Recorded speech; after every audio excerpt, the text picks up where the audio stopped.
Welcome to Module 4, Market Segmentation. This is one of the most important modules, I believe, in any marketing class. And that's the ability to really understand the concept that I communicate over and over again, that markets are people, not products. And that means you need to know who you're marketing to. What's their consumer behavior? What are their demographics? What are their buying patterns? How do you get to them? Etc., etc. Again, one of the most important things to understand is markets are people, not products. So in this module, let's look at some basics to help you better understand market segmentation. So what do we really mean by market segmentation? Well, let's take Home Depot versus Lowe's, two great, large, coast-to-coast home improvement stores. But are they really all about home improvement, or are they really about targeting certain people? And for that, perhaps you'll remember a sitcom back in the 90s, maybe your parents do, or perhaps you've seen it in syndication, is a comedy called Home Improvement. And it starred Tim Taylor, who had his own TV show about home improvement, and his sidekick, Al Borland. And they really represent pretty well Home Depot consumer versus Lowe's. And many times in class, I'll ask, what's the difference between the consumer that goes to Home Depot or the consumer that goes to Lowe's? Well, if you take a look at Al Borland, that's kind of your target market or your segmented market for Home Depot. And if you look at Tim Taylor there, he's the targeted segmentation for Lowe's. And what's the difference?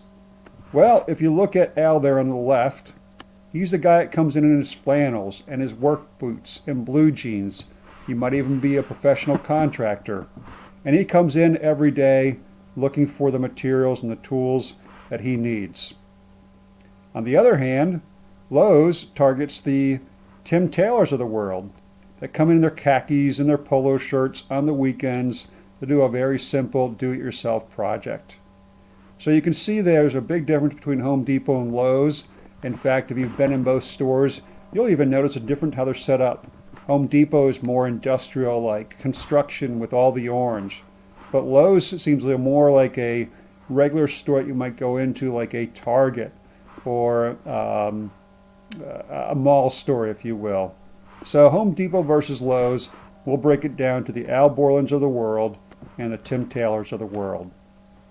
And then finally at the right, if you'll remember a campaign where Mac was positioning themselves as being hipster, as being young and youthful and diverse and casual, whereas on the left, what do we have? PC, stuffy, formal, older. Yeah, PC versus Mac. So you can see how the segmentation breaks down even with the PC versus Mac as well. So how do we really define market segmentation? Well, it's taking the total market, thinking about home improvement, and breaking it down to smaller, relatively groups that are very similar with similar consumer behavior. So again, going back to home improvement, we're looking at the blue collar, blue jeans, flannel, working boots, Al Borlands. That's one smaller target market. And as I mentioned before, another target market is going to be Tim the Toolman Taylor, the weekend project guy coming in his khakis and polos. And I mention this because we go back to that theme, markets are people, not products. So in theory, you can get relatively the same tools, the materials, the supplies you need at Home Depot or Lowe's, because again, same products, but they're presented a little bit differently to different consumers. And what it does is when you segment your market, it then helps you to focus your marketing message and mix. How you communicate, how you design the product, how you design the experience, how the price is, how we promote, how do we put the message out to people, and finally, how do people get to the product itself. But market segmentation goes way beyond Al Borland and Tim Taylor. It's not simply basic clothes that you wear. Beyond that, there are so many different things, and here you can see a list of 10 different things that can easily start breaking up the market segmentation into smaller groups of people that have similar characteristics. Now there's much more than the 10 that we mentioned, and these go much deeper than just the one word you see there. Let's take a look at number 10, the economy, and it shows how the economy impacts Home Depot and the Lowe's strategy and goes beyond Tim Taylor and Al Borland. So once a marketer begins to segment their groups of people, and they're focusing in on who their target market or segmented market is, they need to have what's called a positioning of their product. And that's simply a strategy that focuses in on their target market and achieving a positive position in the buyer's mind. How their brand is perceived, what the attributes of the brand are, how they're going to price it, what kind of quality will they put into their product or service, and what's the competition doing? Is the competition having better quality, less quality, higher price, lower price? These are all important things as a company seeks to put into people's minds how they're perceived with their product or service. And so they use something called a positioning map, and we'll show it on the next slide, that shows where a particular product is or wants to be in a buyer's mind in relation to competition and also two important things, quality and price.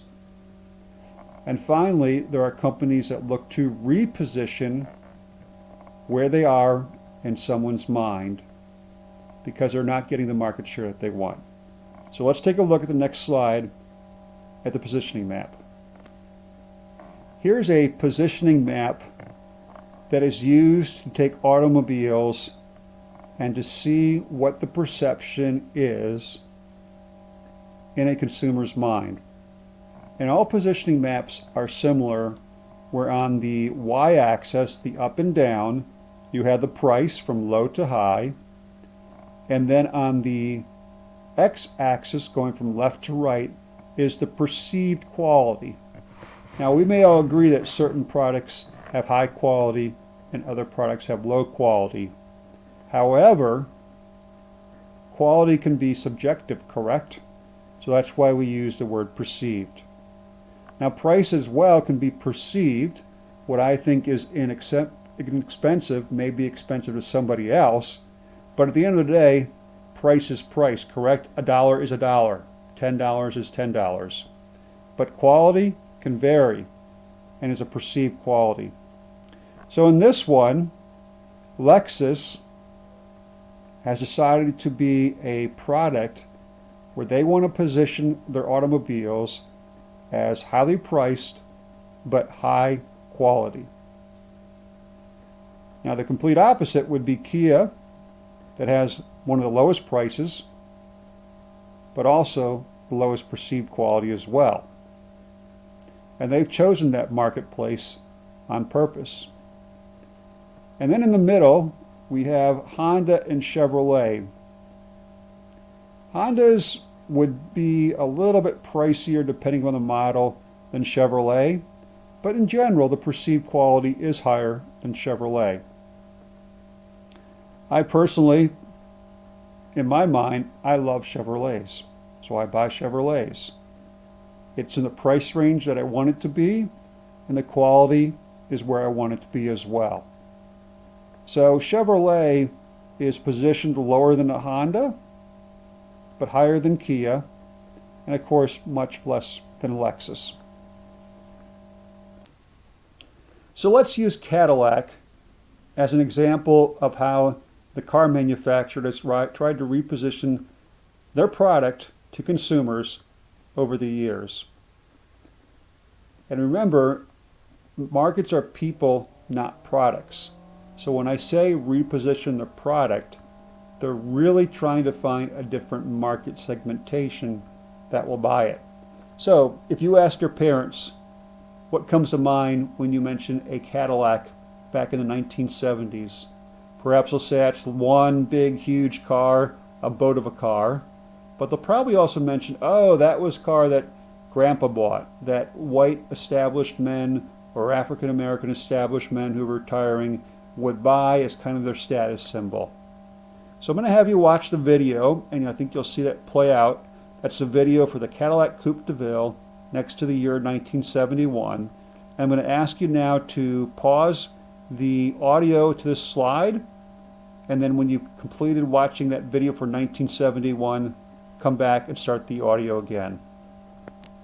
So now that you've watched the 1971 Cadillac Coupe de Ville, Grandpa's car video, let's talk about 1987. In a minute, I'll have you stop the video and watch the commercial for Alante. That car came out to try to have their product, the Cadillac, compete with European cars.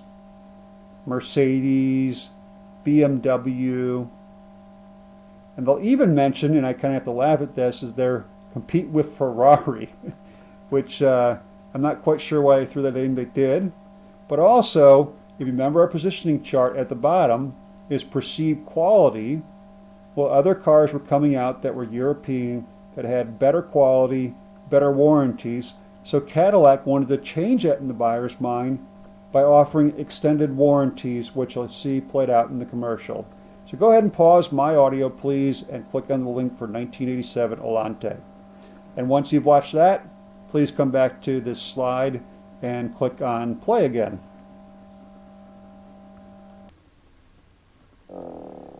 So after realizing in 1987 that they had repositioned their product, came the turn of the century, 2003, and they realized they had to reposition again.